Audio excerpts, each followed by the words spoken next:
So it's been a while since I've added any videos to my channel. This one isn't really anything vintage appliance or amusement ride or mechanical related. One of my other hobbies is home theater, and since I moved to Indianapolis and since the pandemic began, I figured it was time to upgrade my home theater from a big screen TV to a projector system. And then I also upgraded from Bowers & Wilkins tower speakers to the Klipsch THX Ultra 2 series speakers, along with a 4K projector that you can see up here. I have it on a shelf. The challenge of being in an apartment is that you can't permanently mount anything to the walls or to the ceiling, so I had to figure out a way that I could have a projection system in here but still keep everything portable. Same way with the blackout curtains. I'm also using them to cut down on the sound reflections on these sheetrock walls. And right now, like I said, I'm using the Klipsch THX Ultra Series 2 speakers for the fronts. And then I also have some Dynaudio studio monitors that I use just strictly for music listening. And actually, the Klipsch doesn't sound too bad for music either. Some people knock them because they sound too flat. I, as a music recording enthusiast, like a flat sound. I like it to be accurate as possible. And these THX Ultra 2 speakers have a very flat response, especially for a horn-loaded design. These are horn-loaded, as I just mentioned. 6 1/4, I think, or 6.5 inch diameter mid-bass drivers, and a compression driver tweeter. And they handle quite a bit of power. Let me put this, yeah, I'll just leave it off for now. But yeah, they sound decent for music, so I can't complain there. And then for my sub, I'm using a Sunfire Signature, I think it's a EQ model, so it'll do its best to obtain a flat bass response in the room. You hook up a little condenser mic to it, and then it plays bass sweeps, like a test tone, then it sweeps through the frequency range, and then it adjusts for any room modes or any holes in the response. The screen itself is a portable model by Draper, and I got it at the usedlightingstore.com. It's normally about a $3,000 screen, and I got it for $500. And I built these panels that I made out of, it's like a corrugated signage material, and I've got these little neodymium magnets on there that I can remask the screen aspect ratio.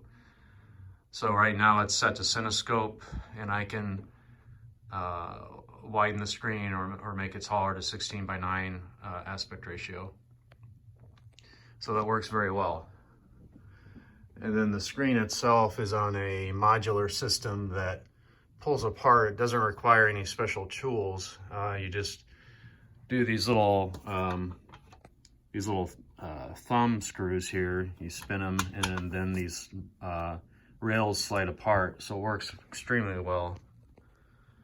So when I get a more permanent installation in a house, it should be pretty easy to disassemble. For my rear channels, I'm just using these old Yamaha bookshelves. They're definitely not timbre matched with the front speakers, but for basic apartment system, they do fine. And then for the front end of everything, this was a factory refurbished model Rotel. It's the RSP, I think it's the 1582.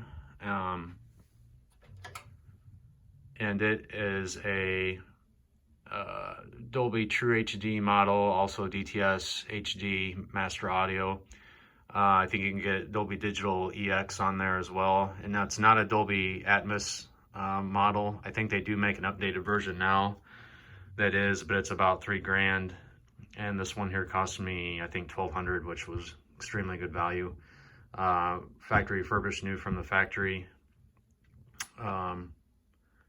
and it sounds pretty good. And then for the amplifier, I'm using my old RSP 1070, or I'm sorry, RMB 1075, and it's 100 and I think 80 watts into 4 ohms by 5, because these speakers I think dip down as low as 3.8 ohms.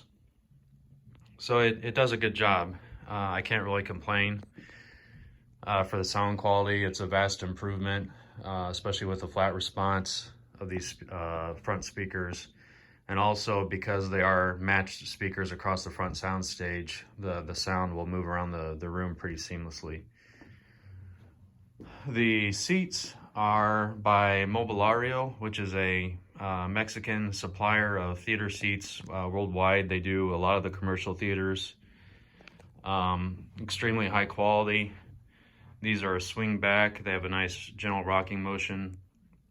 And then the arms will flip up to form almost like a love seat. And the center inserts here, they're not as soft as the seat themselves, but they're decent. So, you know, you could lay across this if you wanted. And since again, it's an apartment, I don't have them permanently bolted to the floor. It's actually on a small movable rail system. That way they can be moved. So these are kind of an Art Deco style, because that's eventually the style I want to do with the permanent installation once I buy a house. But so far I'm really happy with them. I don't have any lower back pain anymore. The projector itself is a BenQ TK-850, and it's a true 4K projector with 3D capability. Unfortunately, they're not making a lot of 3D movies for home release anymore, but I do have a few that I bought on DVD, Blu-ray. And then I also have the Sony player, which allows me to stream 3D movies. I can't remember what the model number is on it. I also bought it used. So most of my stuff is either factory refurbished or used. These Klipsch THX speakers are new, but I got a special deal on them with eBay, and the seats themselves are new as well. For you antique fans, this is a freshened air. I think it's the 20-inch pedestal model, but I think it fits the Art Deco theme well in the room. And that's it for now.